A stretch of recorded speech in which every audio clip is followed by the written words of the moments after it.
ਅਗਲੀ ਗੱਲ ਕਰੀਏ ਆਮ ਆਦਮੀ ਪਾਰਟੀ ਵਾਲਿਆਂ ਦੀ ਵੀ। ਕਹਿੰਦੇ ਮਜੀਠੀਆ ਨੇ ਹੋਰ ਇਹਨਾਂ ਨੂੰ ਵਕਤ 'ਚ ਪਾਇਆ ਹੋਇਆ। ਡਾਕਟਰ ਰਵਜੋਤ ਦੀਆਂ ਇਤਰਾਜ਼ਯੋਗ ਤਸਵੀਰਾਂ ਰਾਹੀਂ ਜਿਹੜੀਆਂ ਵਾਇਰਲ ਹੋਈਆਂ ਨੇ, ਉਹਨਾਂ ਦੇ ਰਾਹੀਂ ਉਹਨੇ ਆਪ ਨੂੰ ਘੇਰਿਆ ਜੀ ਮਜੀਠੀਆ ਨੇ। ਦੇਖੋ ਪਿਛਲੇ ਦਿਨੀ ਜਿਹੜਾ ਸਿਹਤ ਖਰਾਬ ਹੋਣ ਦੀ ਮੁੱਖ ਮੰਤਰੀ ਭਗਵੰਤ ਮਾਨ ਹੋਰਾਂ ਵਾਲੀ ਖਬਰ ਸੀ, ਇਹ ਵੀ ਮਤਲਬ ਕਿ ਮਜੀਠੀਆ ਨੇ ਪੋਸਟ ਪਾਈ ਹੈ, ਉਹਦੇ ਆਧਾਰ ਤੇ ਗੱਲ ਹੋ ਰਹੀ ਆ। ਹੋਰ ਕੋਈ ਸਰਕਾਰੀ ਤੌਰ ਤੇ ਕੋਈ ਜਵਾਬ ਨਹੀਂ ਹੈ ਉਸ ਗੱਲ ਤੇ।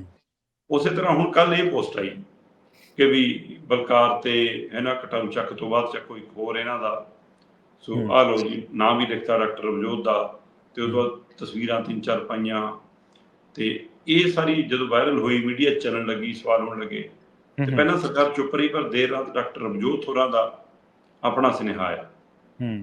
ਉਹ ਕਹਿੰਦੇ ਵੀ ਕਿ ਇਹ ਨਿੱਜੀ ਫੋਟੋਆਂ ਨੇ ਜੀ, ਔਰ ਇਹ ਫੋਟੋਆਂ ਮੇਰੀ ਪਹਿਲੀ ਪਤਨੀ ਨਾਲ ਦੀਆਂ ਨੇ, ਤੇ ਇਸ ਨੂੰ ਕਹਿੰਦੇ ਕਿ ਇੱਕ ਤਾਂ ਲੁਧਿਆਣੇ ਚੋਣਾਂ ਨੂੰ ਧਿਆਨ 'ਚ ਰੱਖ ਕੇ, ਦੂਸਰਾ ਮੈਂ ਦਲਿਤ ਭਾਈਚਾਰੇ 'ਚੋਂ ਆਇਆ ਇਸ ਲਈ ਕਿ ਉਹਨਾਂ ਨੂੰ ਬਦਨਾਮ ਕੀਤਾ ਜਾਵੇ। ਜੀ ਵੈਸੇ ਪਹਿਲੀ ਗੱਲ ਤਾਂ ਇਹ ਹੈ ਕਿ ਜੇ ਇਹ ਉਹਨਾਂ ਦੀ ਪਹਿਲੀ ਪਤਨੀ ਨਾਲ ਨੇ ਜਾਂ ਕਿਸੇ ਨਾਲ ਨੇ, ਤਾਂ ਵੀ ਉਹ ਜਨਤਕ ਪਲੇਟਫਾਰਮ ਤੇ ਇਹ ਜਿਹੀਆਂ ਫੋਟੋਆਂ ਕਿੱਥੇ ਪਈਆਂ ਨੇ, ਸਹੀ ਗੱਲ, ਉੱਥੇ ਤੱਕ ਪਹੁੰਚੀਆਂ।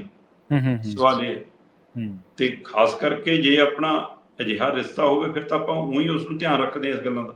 ਹਾਂਜੀ, ਉਹ ਮਰਿਆਦਾ ਹੁੰਦੀ ਹੈ ਰਿਸ਼ਤਿਆਂ ਦੀ, ਸਮਾਜਿਕ ਤੌਰ ਤੇ ਦਾ ਇੱਕ ਤੁਸੀਂ ਤਾਂ ਵੈਸੇ ਹੀ ਸਮਾਜਿਕ ਨੁਮਾਇੰਦੇ ਹੋ, ਤੁਹਾਡੀ ਤਾਂ ਜ਼ਿੰਮੇਵਾਰੀਆਂ ਹੋਰ ਵੱਧਦੀਆਂ ਨੇ। ਜੀ ਜੀ। ਤੇ ਇਹਦਾ ਮਤਲਬ ਇੱਕ ਗੱਲ ਉਹਨਾਂ ਨੇ ਇਹ ਕਹੀ ਹੈ ਕਿ ਮੇਰੀਆਂ ਪਹਿਲੀ ਪਤਨੀ ਦੀਆਂ ਨੇ, ਦੂਸਰਾ ਉਹਨਾਂ ਨੇ AI ਦਾ ਵਿੱਚ ਸਾਰਾ ਲਿਆ ਕਿ AI ਨਾਲ ਸ਼ੇਅਰ ਕਰਕੇ ਬਣਾਈਆਂ ਨੇ, ਤੇ ਮਤਲਬ ਸਾਡੀ ਇਸ ਸਥਿਤੀ ਦੀਆਂ ਫੋਟੋਆਂ ਨਹੀਂ ਹੈ ਕਿ ਉਹਨਾਂ ਨੇ ਇਹ ਵੀ ਦਮ ਭਰਿਆ।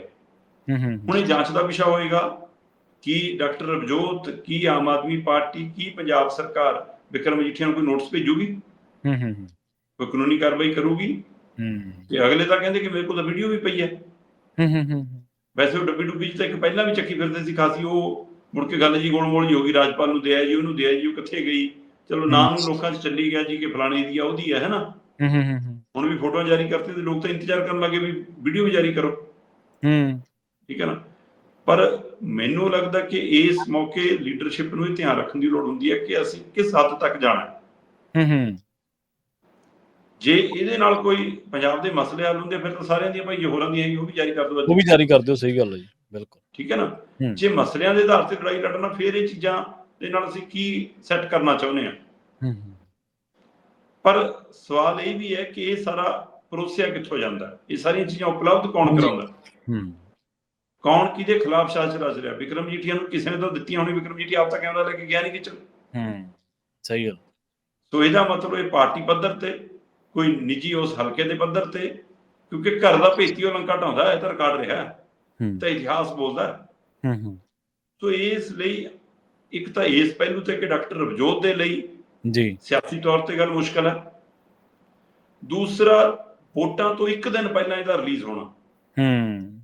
ਹੁਣ ਇਹਦਾ ਅਸਰ ਲੁਧਿਆਣੇ 'ਚ ਕਿੰਨਾ ਕੁ ਜਾਂਦਾ। ਜੇ ਇਹ ਗੱਲ ਲੁਧਿਆਣੇ 'ਚ ਅਸਰ ਕਰਦੀ ਹੈ ਕਿ ਆਮ ਆਦਮੀ ਪਾਰਟੀ ਦਾ ਹਾਲ ਹੈ ਜੀ, ਪਹਿਲਾਂ ਜੀ ਬਲਕਾਰ ਜੀ ਆ, ਕਟਾਰੂ ਚੱਕ ਜੀ, ਫਿਰ ਇਹਨਾਂ ਦਾ ਜੀ ਆ ਮਤਲਬ ਕਿ ਵਿਜੇ ਸਿੰਗਲਾ ਜੀ, ਘਪਲੇ, ਮਤਲਬ ਘਪਲੇ ਵੀ ਤੇ ਇਹ ਵੀ ਹੈ ਨਾ, ਫਿਰ ਇੱਕੋ MLA ਜੀ ਹੈ ਨਾ, ਉਹ ਫਿਰ ਸਰਾਰੀ ਜੀ ਆ, ਕਿੰਨਾ ਕੁਛ ਮਤਲਬ ਇਹਨਾਂ ਦਾ ਵਿਵਾਦ ਦਾ ਨਾਲ ਤਾਂ ਨਾਤਾ ਲਗਾਤਾਰ ਰਿਹਾ, ਚਾਹੇ ਉਹ ਭ੍ਰਸ਼ਟਾਚਾਰ ਦੇ ਤੌਰ ਤੇ, ਰਿਸ਼ਵਤ ਵਾਲੇ ਮਾਮਲੇ ਤੇ ਆ, ਚਾਹੇ ਇਸ ਪਹਿਲੂ ਤੇ ਤਸਵੀਰਾਂ ਫੋਟੋਆਂ ਵਾਲੇ ਮਾਮਲੇ ਤੇ ਲਗਾਤਾਰ ਘਿਰਦੇ ਆ ਰਹੇ ਨੇ।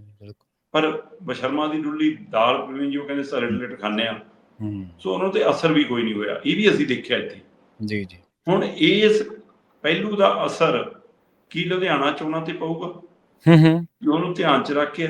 ਜੇ ਉਹਦਾ ਪਊਗਾ ਤਾਂ ਫਿਰ ਆਪ ਤੋਂ ਨਿਰਾਸ਼ ਹੋ ਕੇ ਵੋਟ ਜਾਊਗੀ ਕਿੱਥੇ। ਮਜੀਠੀਆ ਨੇ ਜੇ ਜਾਰੀ ਕੀਤੀ, ਕੀ ਮਜੀਠੀਆ ਪਰਉਪਕਾਰ ਸਿੰਘ ਨੂੰ ਪਵਾ ਲੈਣਗੇ ਵੋਟ, ਜਾਂ ਉਹ BJP ਜਾਂ ਕਾਂਗਰਸ ਲੈ ਜੂਗੀ ਉਹ ਵੋਟ। ਜੀ ਜੀ। ਤੋ ਦੇਖਣ ਵਾਲੀ ਗੱਲ ਇਹ ਵੀ ਆ, ਪਰ ਇਹ ਮੁੱਦਾ ਕਿੰਨਾ ਕੁ ਉੱਥੇ ਅਸਰ ਕਰੂਗਾ, ਉਹਦੇ ਨਾਲ ਕੋਈ ਤਾਲੁਕਾਤ ਬਣਦਾ ਵੀ ਹੈ ਕਿ ਨਹੀਂ, ਇਹ ਵੀ ਕਹਿਣਾ ਸੰਭਵ ਨਹੀਂ ਗਾ। ਜੀ ਜੀ। ਬਹੁਤ ਘੱਟ ਅਸਾਰ ਨੇ। ਜਿਹੇ ਜਿਹਾ ਵਪਾਰੀ ਵਰਗ ਜਿਵੇਂ ਸੋਚਦਾ ਹੁੰਦਾ, ਉਹ ਤਾਂ ਜੋੜ ਤੋੜ ਕਰਕੇ ਸੋਚਦਾ, ਉਹ ਸ਼ਾਇਦ ਇਹਨਾਂ ਚੀਜ਼ਾਂ ਬਾਰੇ ਉਹਨਾਂ ਨਾ ਸੋਚੇ। ਪਰ ਫਿਰ ਵੀ ਇੱਕ ਮੁੱਦਾ ਬਣਾਉਣ ਹੁੰਦੀ ਹੈ, ਹਵਾ ਬਣਨ ਹੁੰਦੀ ਹੈ, ਪਰ ਅਜੇ ਤੱਕ ਸਰਕਾਰੀ ਤੌਰ ਤੇ ਉੱਤੇ ਕੋਈ ਬਿਆਨ ਨਹੀਂ ਗਾ। ਜੀ। ਹੋ ਸਕਦਾ ਕਿ ਡਾਕਟਰ ਰਵਜੋਤ ਹੋਰਾਂ ਦੀ ਮੰਤਰੀ ਦੀ ਸ਼ਿਪ ਦੇ ਉੱਤੇ ਵੀ ਕੋਈ ਅਸਰ ਪੈ ਜਾਵੇ। ਦੇਖੋ, ਜਿਹੜਾ ਤਾਂ ਮਜੀਠੀਆ ਤੱਕ ਦਾ ਜਿਹੜਾ ਸਵਾਲ ਹੈ ਨਾ ਸ਼ਰਮਾ ਜੀ, ਉਹ ਤਾਂ ਪਹਿਲਾਂ ਵੀ ਹੋਟਲ ਦੇ ਮਾਮਲੇ ਦੇ ਵਿੱਚ ਇੱਥੇ ਕਿਹਾ ਗਿਆ ਸੀਗਾ ਕਿ ਤੈਨੂੰ ਨਹੀਂ ਪਤਾ ਮੈਂ ਮੰਤਰੀ ਹਾਂ, ਤੇ ਉੱਥੇ ਜਾ ਕੇ ਜੋ ਖਾਧਾ ਪੀਤਾ ਗਿਆ ਸੀ, ਉਸ ਮਾਮਲੇ ਦੇ ਵਿੱਚ ਖਾਸੇ ਐਕਟਿਵ ਨਜ਼ਰ ਆਏ ਸੀ। ਫਿਰ ਇੱਕ ਇਹਨਾਂ ਦਾ ਮੰਤਰੀ ਹੈ ਜਿਹਦਾ ਬੈਕਗਰਾਊਂਡ ਪੁਲਿਸ ਵਿਭਾਗ ਤੋਂ ਹੈ, ਤੇ ਉਹਦੇ ਬਾਰੇ ਵੀ ਕਾਫੀ ਕੁਝ ਮਜੀਠੀਆ ਨੇ ਸਾਹਮਣੇ ਕੱਢ ਕੇ ਲਿਆਂਦਾ ਸੀ।